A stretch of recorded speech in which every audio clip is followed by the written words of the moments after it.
Hoy es 19 de octubre de 2019 y me encuentro en la Ciudad de México y en esta época México es maravillosa por todas las actividades que podemos encontrar en este hermoso país. Por ejemplo, hoy es un desfile de alebrijes monumentales y coloridos que les muestro en este video. Y decidí investigar y compartir lo que son los alebrijes y su historia mientras ustedes miran estas imágenes de todos los alebrijes que fabricaron muchos artistas y organizaciones de arte. Siempre habría creído que los alebrijes eran una costumbre prehispánica y con muchos siglos de historia, pero resulta que es relativamente nueva y vamos a ver de dónde son originarios los alebrijes. Resulta que en el año de 1936 y cuando tenía 30 años, este joven, lo digo que es joven porque en esa edad era menor que yo y aún me considero joven. Entonces resulta que a la edad de 30 años, Pedro Linares López, quien fue originario de la Ciudad de México, cuentan que cayó enfermo y obviamente sin acceso a cuidados médicos, su familia intentó hacerlo reaccionar con remedios caseros. En cama, inconsciente, soñó con un lugar extraño y mágico. En este lugar aparecieron unas figuras muy raras. Por ejemplo, un burro con alas, un gallo con cuernos, un león con cabeza de perro. Es decir, animales que se combinaban sus partes con la de otros animales, generando un ser completamente nuevo. Y todos estos animales gritaban una palabra: alebrije, alebrije, alebrije. Una y otra vez repetían la palabra de alebrije en el sueño de Linares. Cuentan que siguió caminando por el lugar y encontró a un hombre que le dijo: tú no tienes que estar aquí. Y le mostró la salida. Y apenas dicen que pudo escabullirse por una especie de ventana y después de eso despertó y estaba totalmente recuperado. Recordando su sueño y buscando que todos lo conocieran y conocieran las figuras fantásticas que él había visto, y utilizando la técnica de la cartonería en la cual él trabajaba, empezó a moldear las figuras que había visto en sus sueños y a mostrarla a todas las personas, tanto nacionales y luego a extranjeros. Otra versión dice que fue por petición del pintor José Antonio Gómez, que participó en un evento sobre unos bailes con máscaras y le pidió que realizara unos telones. Y al preguntar cómo hacerlo, el pintor le dijo: toma un Judas y ponle alas y cola de murciélago. Y empezó a hacer estas figuras desde esa petición. Cabe aclarar que la versión más difundida es la primera, pero a mi manera de ver me llama la atención muchas cosas sobre esta historia. Si buscamos el significado etimológico de la palabra alebrije, no vamos a encontrar una raíz en otros idiomas. Es una palabra creada o una palabra de origen. Y nos tendremos que remontar a Pedro Linares para poder explicar la palabra y su significado. Desde el punto de vista de las lenguas, el generar y hacer que una nueva palabra se quede en un idioma en particular no es un proceso sencillo. La palabra debe cumplir varios requisitos, como la economía lingüística, es decir, que sea fácil de pronunciar, que tenga una sonoridad y una correspondencia con aquello que se quiera nombrar. Y esta palabra cumple con estos requisitos. Y no deja de sorprender que sea en un sueño que los mismos seres le den su nombre. Y más sorprendente aún el impacto y la aceptación en la cultura mexicana de los alebrijes, y que hoy, por ejemplo, estemos realizando un gran evento para conmemorarlos. Ahora me pregunto, ¿por qué tuvo tanta trascendencia y no solamente quedó en un sueño de un delirante?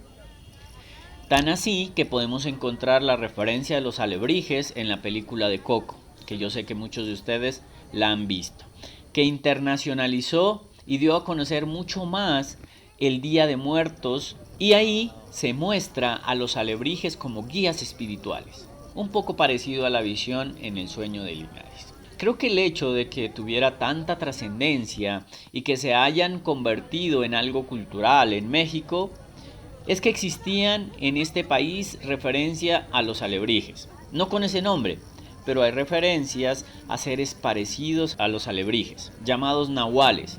De hecho, en Oaxaca se relaciona mucho a los nahuales y los alebrijes en su representación. Entonces vamos a estudiar qué son los nahuales. Según varias civilizaciones antiguas, se cree que al nacer cada individuo tiene un animal como espíritu, que toma el papel de protector y guía. En algunos casos, estas criaturas únicamente se manifiestan como una figura que se aparece en sueños, o bien hay personas que encuentran una afinidad especial con este animal. Pero hay quienes tienen un contacto mucho más intenso e íntimo con sus criaturas. En Mesoamérica, por ejemplo, surgieron los llamados nahuales, un tipo de chamanes que tenían la capacidad de transmutarse en un animal. El término viene del náhuatl, nahuali, que quiere decir oculto, escondido o disfraz. Estos brujos tenían aptitudes diferentes, pues contaban con aspectos útiles como la visión de águila, el oído del acelote, el olfato del lobo. Dichas técnicas servían a la hora de realizar curaciones, pero la realidad es que cuentan que algunos lo empleaban esa metamorfosis para no hacer cosas tan buenas. Es importante mencionar que en la época prehispánica diversas deidades han destacado por tomar forma de un animal para poder comunicarse con los humanos. Por ejemplo, Quetzalcóatl, una serpiente y hasta una hormiga, y Huitzilopochtli, un colibrí. Debido a la colonización, los nahuales ya no eran seres que tenían una metamorfosis para hacer el bien, sino que por las nuevas costumbres y sobre todo por la religión que se llegó a imponer, los nahuales eran vistos más como seres demoníacos, a los que había que huir y que venían a hacer daños. Considero que como pueblo mexicano no hemos abandonado nuestras costumbres, tradiciones y creencias. Y en este sincretismo siguen vivas muchas costumbres prehispánicas.